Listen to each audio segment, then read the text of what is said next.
Have you ever wondered why some creative people burst onto the scene with amazing work early in their lives, while others patiently craft their masterpieces over decades?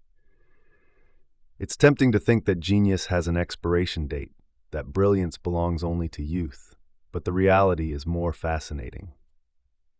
The fact of the matter is that people approach creativity in fundamentally different ways. Some innovators are conceptual. They have bold, clear visions early on and achieve dramatic breakthroughs quickly, transforming their fields almost overnight. Others are experimental. They work gradually, refining their craft through continuous experimentation, achieving their greatest successes later in life. Whether you're writing poetry, designing groundbreaking architecture, making films, or building a business, knowing which approach suits you can unlock your greatest creative potential. Today, you'll learn why creative peaks vary so dramatically, how experimental innovators thrive by patiently refining their ideas, and why conceptual innovators flourish by challenging conventional wisdom early on. You'll see these ideas illustrated through the lives of famous artists, poets, filmmakers, scientists, and entrepreneurs, giving you practical insights on how to embrace your own creative rhythm. Let's start by looking at the painters who redefined modern art. Why do some painters make history with their first big idea, while others spend a lifetime getting there? The answer lies in how they create, through patient experimentation or sudden conceptual breakthroughs.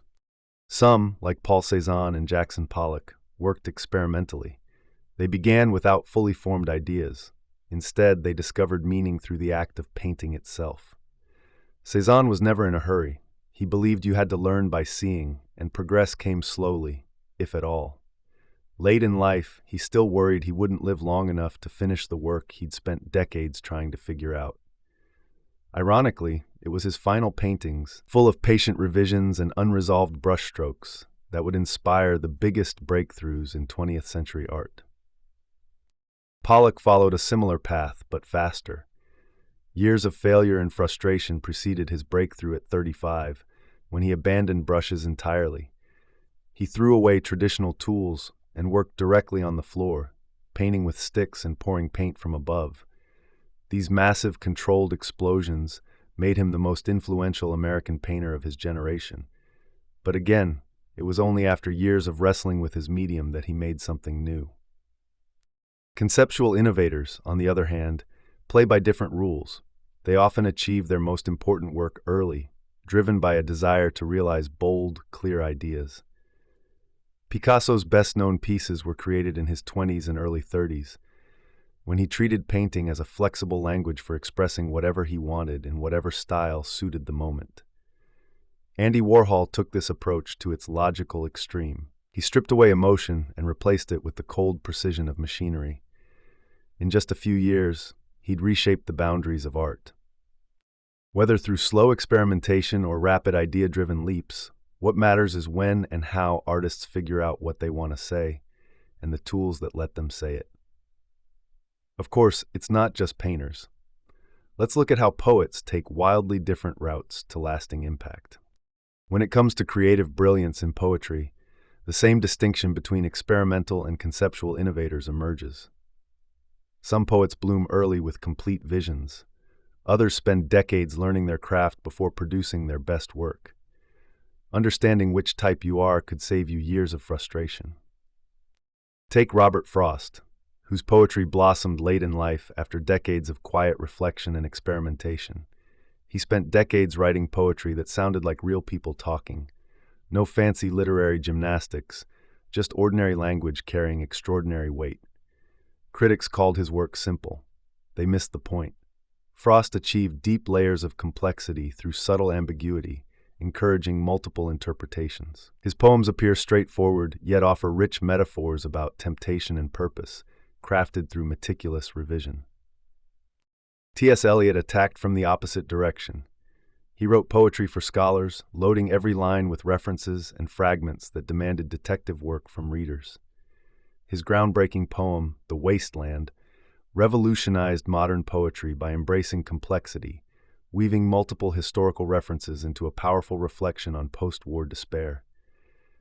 Eliot believed a poet should suppress personal emotion in favor of precise intellectual composition, making his poems sharply different from Frost's personal, observational approach. Elizabeth Bishop and Robert Lowell illustrate another way poets grow creatively. Initially known for detailed visual descriptions, Bishop gradually became more emotionally expressive after Lowell's influence. Lowell himself shifted dramatically mid-career, pioneering deeply personal confessional poetry, openly confronting his mental health struggles and life experiences. Bishop might spend 5 years perfecting a single poem. Lowell never stopped revising, treating publication as just another draft. Their friendship shows the power of artistic relationships in shaping poetic voice and style. Sylvia Plath absorbed Lowell's confessional style and supercharged it with fury. Writing quickly during times of emotional crisis, she produced iconic poems like Daddy and Lady Lazarus, which combined striking imagery with profound emotional honesty. As you can see, there's no single route to greatness. Whether your creativity blooms early or slowly deepens, embracing your unique creative rhythm can unlock extraordinary results. Now let's move into the physical world, where innovation takes shape in concrete, steel, and space. This tension between experimental and conceptual creativity plays out across every field, including architecture, where ideas take physical shape and leave lasting marks on the world. Frank Lloyd Wright was the master of long-term experimentation. Nature captivated him from childhood, and his mother encouraged him to create beautiful spaces. Wright believed great architecture should grow organically from its surroundings. His prairie houses showcased open spaces, horizontal lines, and natural harmony. But Wright kept refining his vision. His legendary home Fallingwater, built when he was 70, dramatically placed a house atop a waterfall, transforming architecture by fusing nature and structure. And his Guggenheim Museum, completed at age 92, further captured this lifelong pursuit of simplicity and innovation. Similarly, Le Corbusier viewed creativity as a patient exploration. Early travels sparked his passion for harmonizing architecture with emotion and technology. His groundbreaking Villa Savoye, a sleek house outside Paris, combined classic elegance with modern concrete design. Later, his United habitation introduced the powerful raw beauty of unfinished concrete, shaping a bold new architectural style known as brutalism. In his late 60s, he created Notre Dame du Haut at Ronchamp, widely praised as the 20th century's greatest building, influencing modern landmarks worldwide with its expressive organic curves. Frank Gehry discovered success through experimentation too. His Bilbao Guggenheim Museum, created when he was nearly 70, revived an entire region economically and inspired architects around the globe. Gehry constantly revised his designs, pursuing the dynamic fluidity found in modern sculpture. His radical style emerged through endless trial and error, demonstrating how patience yields extraordinary creativity. But not every visionary needs decades to leave a mark. At just 21, Maya Lin designed the Vietnam Veterans Memorial with conceptual precision. Her idea came fully formed, a simple, sunken wall cut into the earth, stark and reflective. The clarity of her vision, not years of refinement, made it powerful and changed how we think about public memorials. In architecture, age never determines impact. Whether your ideas develop slowly or arrive in a flash, what counts is how clearly you shape them into spaces the world can inhabit. Now let's move from buildings to the big screen, where directors shape time, emotion, and story, and creative timing plays out just as dramatically.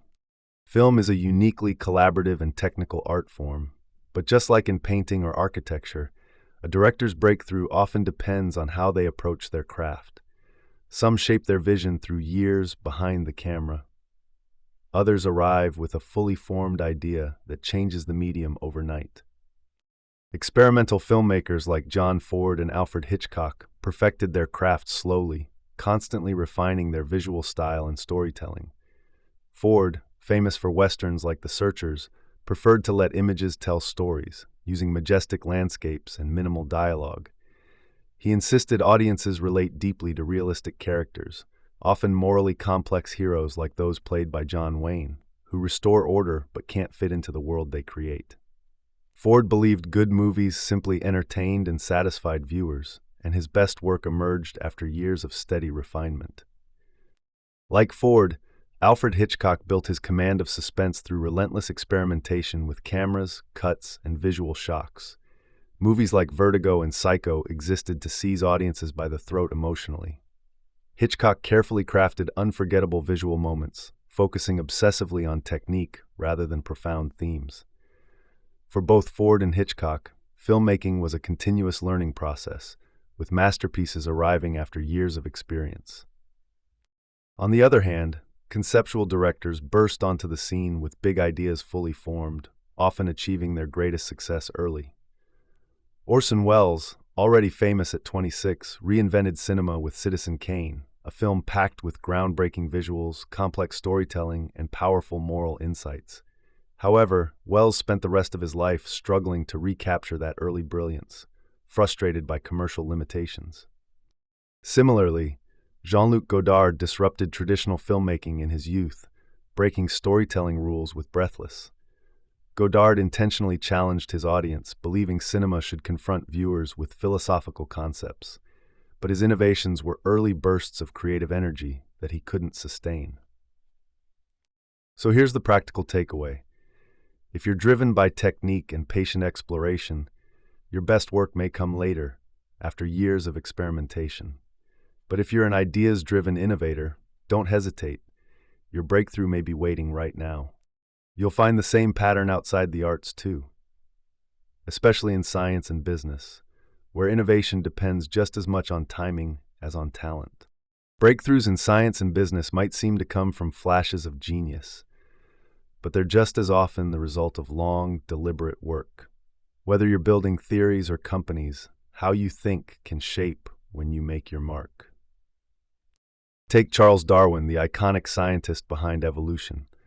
Darwin's genius lay in his persistence in observation and experimentation.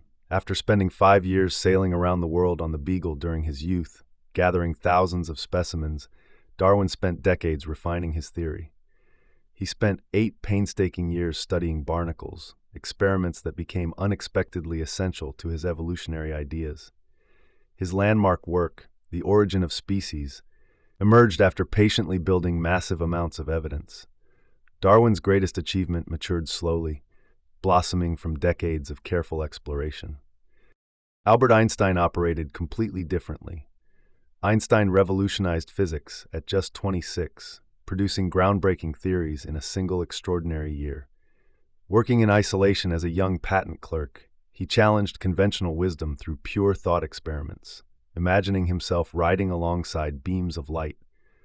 Einstein trusted his mathematical intuition over laboratory evidence, leading him swiftly to profound insights into relativity and quantum theory. Yet this early brilliance made him stubbornly resistant later on, unwilling to accept new developments like quantum mechanics, which left him intellectually isolated. Similar patterns of timing and method appear in business. Muhammad Yunus, founder of Grameen Bank, discovered innovation by observing poverty firsthand. Seeing villagers trapped by tiny debts, he experimented directly, inventing microcredit, small loans without collateral that changed lives globally.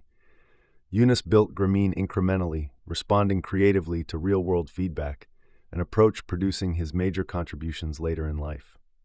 Conversely, Apple co-founder Steve Jobs embraced bold intuition from the start, envisioning groundbreaking products long before anyone knew they wanted them.